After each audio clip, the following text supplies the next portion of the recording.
मुख्यमंत्री जी की अध्यक्षता में कैबिनेट की बैठक संपन्न हुई है और उस बैठक में बहुत ही महत्वपूर्ण निर्णय लिए गए हैं।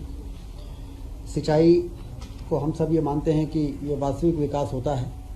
धरती से दौलत पैदा होने का मार्ग प्रशस्त होता है, उससे गरीबी बेरोजगारी दूर होती है।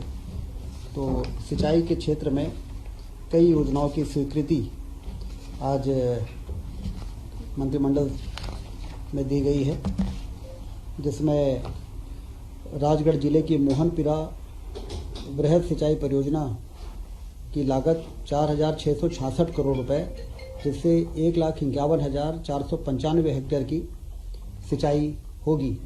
इसका जो रिवाइज्ड एस्टिमेट था, आज उसको स्वीकृति दी गई है। वहीं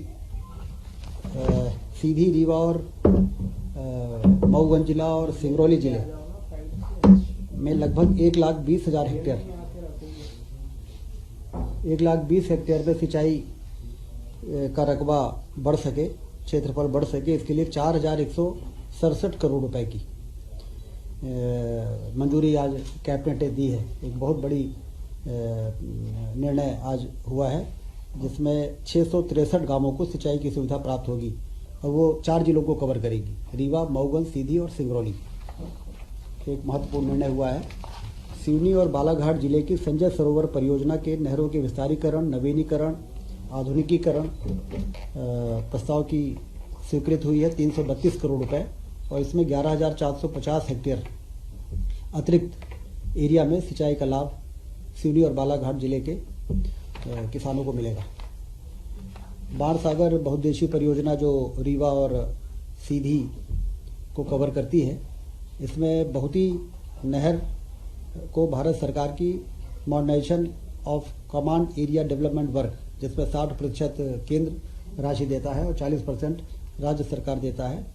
इसमें 1,146 करोड़ रुपए की मतलब जो इरिगेशन की मूल योजना थी, उसको परिवर्तित करके माइक्रो इरिगेशन में कन्वर्ट किया गया है।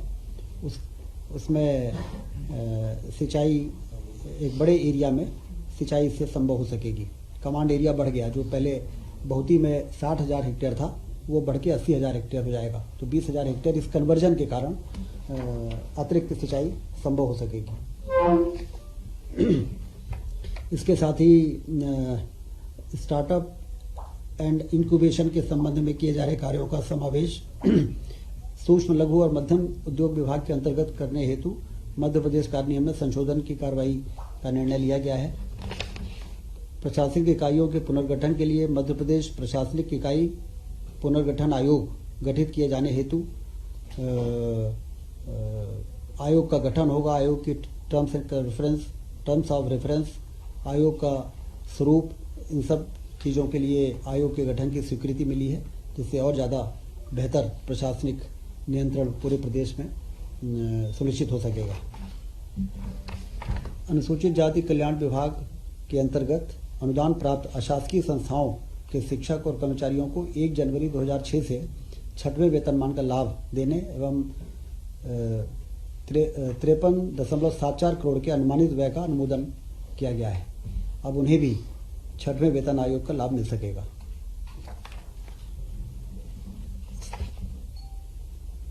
स्वास्थ्य विभाग से संबंधित एक महत्वपूर्ण निर्णय हुआ है। National commission for allied and health care profession act, जो भारत सरकार ने 221 में एक नया कानून को इंट्रोड्यूस किया था, जिसमें पैरामेडिकल के संचालन, उनके स्टाफ और सारे बेहतर प्रबंधन के लिए उस एक्ट के प्रावधानों के अंतर्गत अब मध्य प्रदेश में जो MP पैरामेडिकल परिषद होता था, उसकी जगह Madhya Pradesh allied and health care council का गठन का अनुमोदन किया गया है। अब पैरामेडिकल काउंसिल के सारे जो काम है वो इस काउंसिल के माध्यम से किए जाएंगे। इसका भी आज अनुमोदन कैबिनेट में हुआ है। इसके साथ ही माननीय मुख्यमंत्री जी ने लगभग 17,000 करोड़ से अधिक के भूमि पूजन लोकार्पण माननीय प्रधानमंत्री महोदय द्वारा जो 29 को होना है, जो विकसित भारत संकल्प यात्रा का एक तरह से वो समापन भी होगा, जिसमें पूरे देश भर में लोकार्पण और शिलान्यास के काम होंगे। तो इसमें ये वर्चुअली किया जाएगा। इसमें सभी मंत्रीगण अपने अपने विधानसभा से इसमें शामिल होंगे और जनप्रतिनिधि जो होंगे वो भी अपने क्षेत्रों में उपस्थित रहेंगे। लाखों लोग वर्चुअली इस कार्यक्रम में जुड़ेंगे और भूमि पूजन और शिलान्यास के कार्यक्रम होंगे।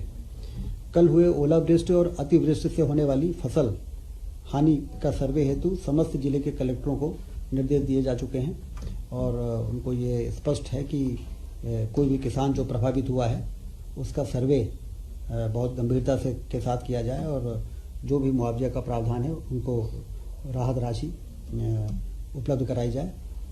इसकी मॉनिटरिंग करने के लिए भी सभी मंत्री और विधायक और सांसदों को निर्देश हुए हैं कि वो अपने अपने क्षेत्रों में ये सुनिश्चित करें कि ठीक प्रकार से सर्वे और राहत राशि का वितरण। हाँ, 1 तारीख उसकी भी चर्चा हुई है कि 1 तारीख को जो वो रीजनल इंडस्ट्रियल कॉन्क्लेव होगा उसमें पूरे सिर्फ उज्जैन में वो हो रहा है, लेकिन पूरे प्रदेश में 5 इंडस्ट्रियल एरिया का भूमि पूजन भी होना है, नए इंडस्ट्रियल एरिया का।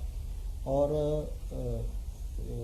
विभिन्न जिलों में जो इन्वेस्टमेंट के MOU साइन होंगे, तो सभी लोगों को ये है कि अपने अपने जिलों में रह के भूमि पूजन और लोकार्पण के कार्यक्रमों में यहाँ पर रहेंगे, जिससे उस एरिया में लोगों को ये जानकारी हो सके कि उज्जैन में हो रहे इस कॉन्क्लेव में हमारे क्षेत्र को क्या लाभ मिल रहा है।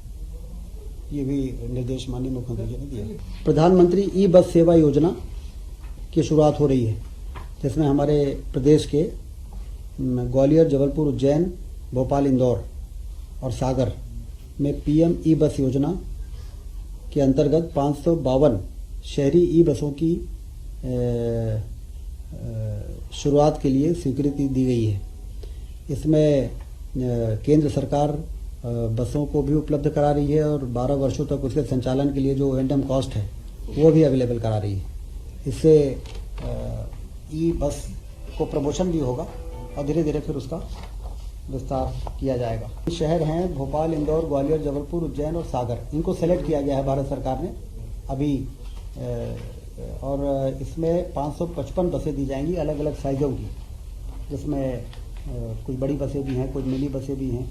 तो जैसे जैसे इन लोगों ने प्रस्ताव भेजे थे वो मंजूरी मिल गई है और 552 बसें मिलेंगी।